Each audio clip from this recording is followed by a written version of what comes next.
l'enseignement de Dieu. C'est pourquoi l'enseignement d'aujourd'hui est extrêmement important. Vous voyez, la présence de Dieu était très forte. Et beaucoup de prophéties, et beaucoup, c'est très très fort. Amen. Dieu fait de grandes choses. Alors nous allons continuer l'enseignement. Nous sommes en train d'enseigner sur les conditions qui rendent l'impossible possible. Nous sommes à la première condition qui est la foi. Et dans la foi, nous voyons maintenant ce qu'on appelle les indicateurs de la foi.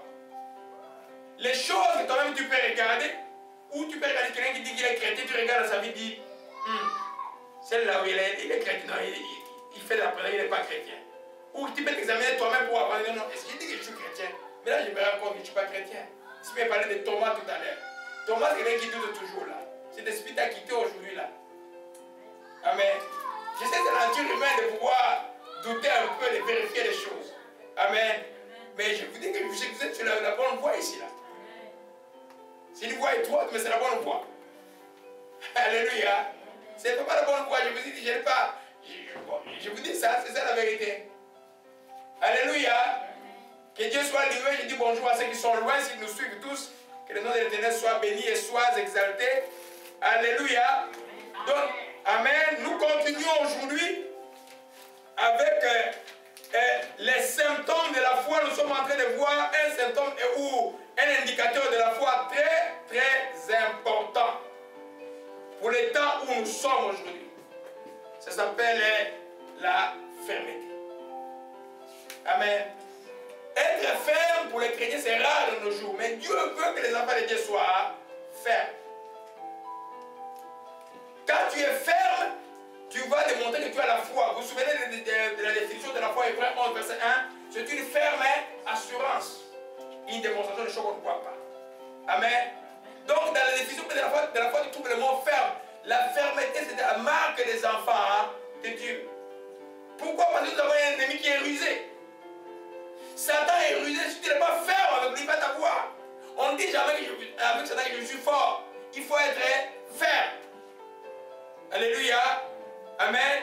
Ferme dans l'adversité, ferme devant la persécution, ferme devant les tentations, ferme devant les systèmes du monde, ferme dans les attaques spirituelles, ferme dans les séductions, ferme dans... Alléluia. Quand il promet ces termes, nous allons voir ça en détail aujourd'hui là. Il faut être ferme. Pourquoi? Parce que ton Dieu dit la vérité. Parce que ton Dieu ne peut pas mentir. Ce qu'il dit est la vérité. Il est immuable. Quand il a dit quelque chose, il dit vrai. On dit que tout homme est menteur, mais Dieu n'est pas menteur. Dieu ne ment jamais. Alléluia. Amen. La fermeté est extrêmement importante. Alléluia. Nous commençons avec le texte d'introduction 2 Corinthiens 13, verset 5. Un autre texte d'introduction pour l'enseignement, tout l'enseignement ici. 2 Corinthiens 13,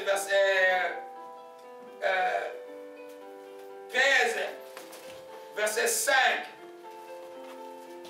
Oh, gloire à Jésus-Christ, que son nom soit béni et soit exalté. Mon cœur est de la joie aujourd'hui. La parole dit ceci: examinez-vous vous-même pour savoir si vous êtes dans la foi. Éprouvez-vous vous-même. Alléluia. Examinez-vous vous-même si vous êtes dans la foi. Éprouvez-vous vous-même. Ne reconnaissez pas que Jésus-Christ est en vous. Alléluia. Si Paul pose la question, c'est qu'il y en a qui peuvent croire sur de la foi alors qu'ils ne sont plus dans la foi. Voilà le but de cet enseignement qu'ils appellent les indicateurs ou les symptômes de la foi. Alléluia. On a vu le courage, maintenant nous voyons la fermeté. Alléluia. Amen. Il faut être ferme en ces temps ici parce que c'est un temps extrêmement dangereux. Le chrétien qui n'est pas ferme va tomber ou va déchoir sa foi. Il va perdre la foi. Et c'est facile de perdre la foi à ces temps où nous sommes. Beaucoup de choses concourent pour que la vie chrétienne soit une vie pas intéressante. Alléluia. Mais il faut tenir ferme. Notre ennemi rôde comme un lion jusqu'à la Bible dit résistez-lui avec une foi ferme. Pas une foi simplement, mais une foi ferme. Alléluia. Daniel dit le peuple de ceux qui connaîtront leur Dieu agiront avec fermeté. Donc être ferme, tu n'es pas méchant quand tu es ferme. Les gens voient quand tu es ferme, tu es méchant. Amen. Amen. Les gens qui me connaissent, ils savent que je suis pas un agneau, mais les gens qui me connaissent pas, je suis méchant. Amen. Amen. Amen. On est ferme en face de l'ennemi quand on voit un enfant. Quand il voit ta brebis en train de tomber dans les trous, brebis. Alléluia. Amen. Un pasteur qui n'est pas ferme envers ses brebis, il aura des problèmes avec Dieu. Il va dire, je t'établis pas. D'abord, le mot pasteur veut dire quoi? Ça veut dire berger. Pasteur, ça veut dire berger. Et en Kikomo, on dit Mougoudi. C'est lui qui garde les animaux. Amen. En l'occurrence, les brebis. Vous êtes des brebis du Seigneur. Il y a un grand pasteur avec un grand père qui est le Seigneur Jésus-Christ. Il y a un petit pasteur qui l'a passé dans chaque église. C'est nous, ses âmes, les serviteurs. Alléluia. Des fois, nous devons être fermes. Alléluia. Et vous, dans votre vie, vous devez être fermes aussi. Amen. Alléluia. Donc la Bible dit, examinez-vous si vous êtes dans la foi. Parce que si quand il n'est pas ferme, il n'est pas de la foi. Parce que la foi ferme, c'est démontre toujours par rapport aux choses qui vont venir contre ta foi. Alors tu dois pouvoir résister à cela. Et Dieu prend plaisir aux enfants qui résistent à l'oppression, à tout ce que le diable peut envoyer contre eux. Alléluia. Amen.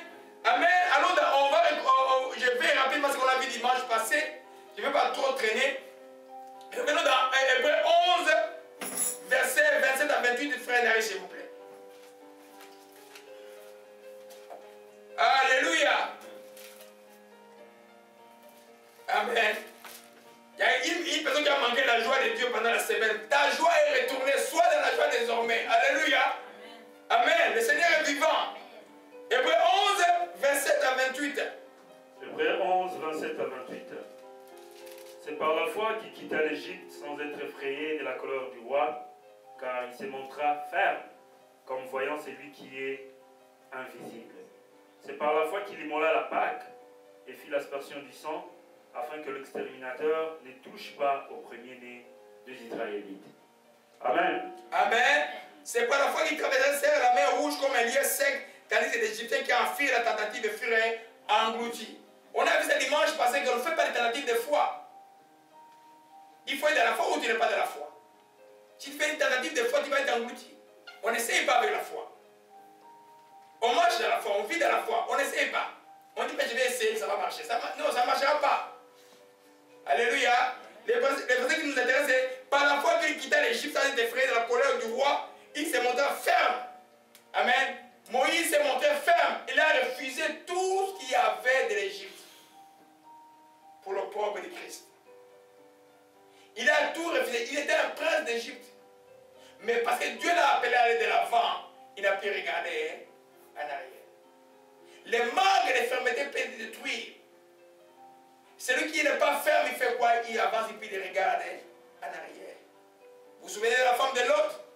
Dieu a dit ne regardez pas en arrière. Elle a commencé à avancer, elle a regardé, toute la famille est partie, elle est restée comme un bloc de sel figé sur place. Les marques de fermeté te détruira. Alléluia. Surtout à ce temps ici. Alléluia. Amen. Amen. Frère Dari, encore 2 Pierre 3, verset 17 à 28. Je résume pour ceux qui pour ce qu'on a vu dimanche passé. 2 Pierre 3, verset 17 à 18. Alléluia. 2 Pierre 3, verset 17 à 18. 2 Pierre 3, 17 à 18. Amen.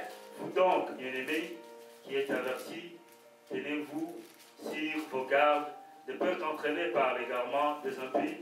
Vous ne veniez à déchoir de votre fermeté, mais croissez dans la grâce et dans la connaissance de notre Seigneur et Sauveur Jésus-Christ. À lui soit la gloire, maintenant et pour l'éternité. Amen. Vous donc, bien-aimés, qui êtes quoi? Avertis. Quand on lisait tous les chapitres, parle de l'avènement du Seigneur, des événements qui vont précéder le temps de la fin.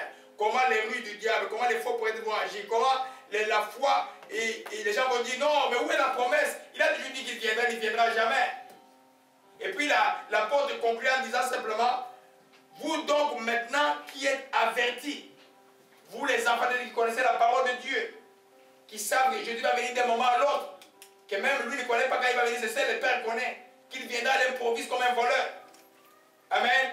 Vous qui êtes avertis, mettez-vous sur vos gardes de peur entraîner par quoi? L'égarement des impies. L'égarement des gens qui vous côtoient, qui ne sont pas chrétiens. L'égarement des membres de famille qui ne sont pas chrétiens. L'égarement de ceux qui se disent chrétiens, qui ne le sont pas, les faux chrétiens sont plus dangereux que les non-chrétiens. Amen. Que vous devez vous venir à déchoir, c'est trop français ça, affaiblir votre fermeté. Faites attention. Amen. J'aimerais que nous tous, et ceux qui sont ici, sont là, nous puissions lire, vous, 1 Pierre 3, verset 17, parce que je vais beaucoup parler là-dessus aujourd'hui. Vous donc, bien-aimés, qui êtes avertis, mettez-vous sur vos gardes, de peur qu'entraînés par l'égarement des impies, vous veniez à déchoir votre fermeté. Alléluia. Entraînés par quoi? L'égarement des impies. L'impie, c'est celui qui ne croit pas, c'est le païen. Amen. C'est l'ennemi de Jésus-Christ, qu'il soit dans la famille ou qu'il soit ailleurs. Amen. Si tu es distrait, lui va t'amener ou elle va t'amener dans un chemin qui n'est pas de Dieu. Je lis dans l'autre version de la Bible. Quant à vous, mes chers amis, vous êtes maintenant avertis. Prenez garde. Ne vous laissez pas égarer par les erreurs des gens sans scrupules. N'allez pas perdre la position solide qui est la faute. Parce que dans la faute, vous êtes dans une position solide. Oh, l'étude est intéressante d'aller voir après. Alléluia. Parce que les chrétiens doivent avoir des caractères. Si tu n'as pas de caractère là, tu as des problèmes. Les gens vont te terroriser. Le non-croyant va te terroriser dans les pays où on se moque des chrétiens comme ici là. Tu arrives au travail, tu fais comme si tu n'étais pas chrétien, c'est pas normal. Les musulmans qui, nous croyons qu'il n'est pas sur le même chemin, le vrai chemin, le chemin du salut, lui il va aborder sa religion de manière ostentatoire. Toi, chrétien, tu vas te cacher. Jésus a dit, celui qui ne me réunira devant les hommes, je le réunirai devant mon Père. Faites très attention. Nous parlons maintenant de la fermeté de la foi et dans toute la vie chrétienne. Alléluia. Il faut te joindre d'être chrétien. Tu ne vas pas arriver chez les gens parce qu'ils sont d'un certain niveau social. Tu as peur de te montrer qui tu es. Ou de prier quand on met la nourriture pour manger. Tu vas dire, non, mon frère, moi je ne mange pas sans prier. Vous m'avez dit, prions un peu. Mais toi, tu vas manger, mais tu vas manger des choses. Peut-être que je parle à quelqu'un, je ne sais pas. Là. Amen. Il faut faire attention, mes bien-aimés. Alléluia. Les chrétiens doivent être fermes. Le problème, nous ne connaissons pas notre position parce que votre position, vous êtes assis avec Christ dans le lieu céleste. Vous êtes les vraies autorités de cette terre ici. Quand tu es quelque part, tu sais que quelqu'un dit, il sait que Dieu. Les formations tous doivent être sous vos pieds. Alléluia. Amen. Alléluia. On va gagner le combat. Comment on va gagner le combat contre la formation? On va gagner ça au Congo. Amen. On va gagner ça, vous allez voir dans la prière. Alléluia. Amen. Amen. Donc, la fermeté est importante. L'apôtre dit, mettez-vous sur vos gardes de peine entraînés par l'égarement. On va revenir sur ça après. Alléluia. L'égarement des impies, de ceux qui vous entourent.